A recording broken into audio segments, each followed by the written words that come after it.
Hello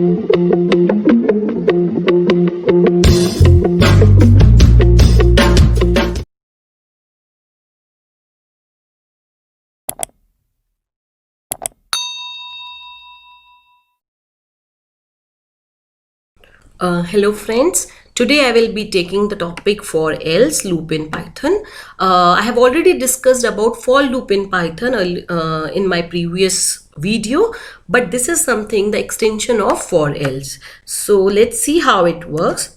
The syntax of for else is for control variable in range or sequence, that I have already discussed in my previous video, that for always iterates over range or sequence only.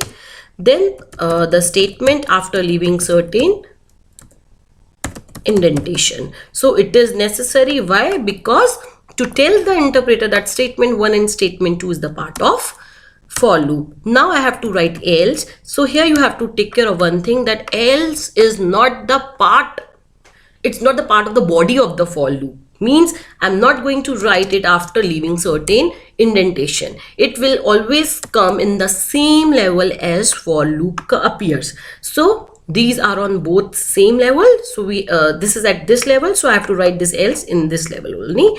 So now if I have to write statement that I want to execute when else get execute, then I have to leave this indentation to tell the interpreter that this statement 3 is a part of this else. So any statement that is written after this, it means this is the statement that gets executed after for loop completes.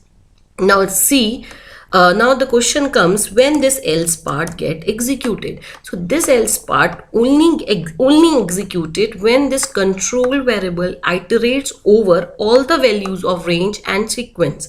It means this control variable takes all the values of range and sequence, and then control comes out of the loop for loop. If I code that in between control comes out of the loop for loop, then this else statement will never get execute.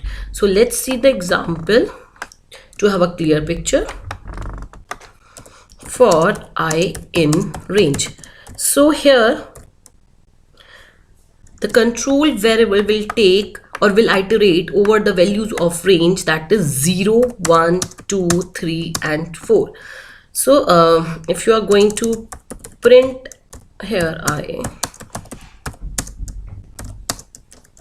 so see, I will take all the values of range thing, because I have not written anything inside the code that makes or that force the control to come out of the loop in between. So I'm writing else part as well. So print in the else part. Now I'm printing, writing one statement after the for loop as well. Finish. So let's see how it works. So here I will take or iterate over the value 0, 1, 2, 3, 4, and here in this code we are just printing the value of I. So it means I will iterate over all the values, because we have not written any kind of situation when I comes in between out of the loop. So if such situation is there, it means else part will also get executed, because I is going to take all the values of range. So let's see how it's going to execute the output of the code. 0, 1, 2, 4 in the else part.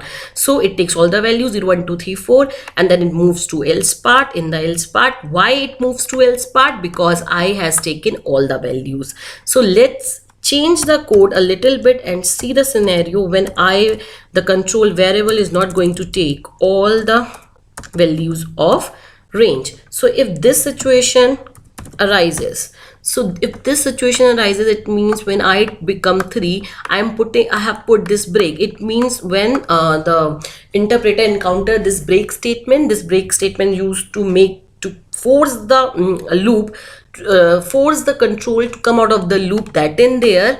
So when this interpreter encounter this break, it comes out of the loop in between. So it means control variable, that is I, will not take all the values of range, that is it will take only 0, 1, 2, 3, and it will not run for 4 and 5. It means it will not iterate over 4 and 5.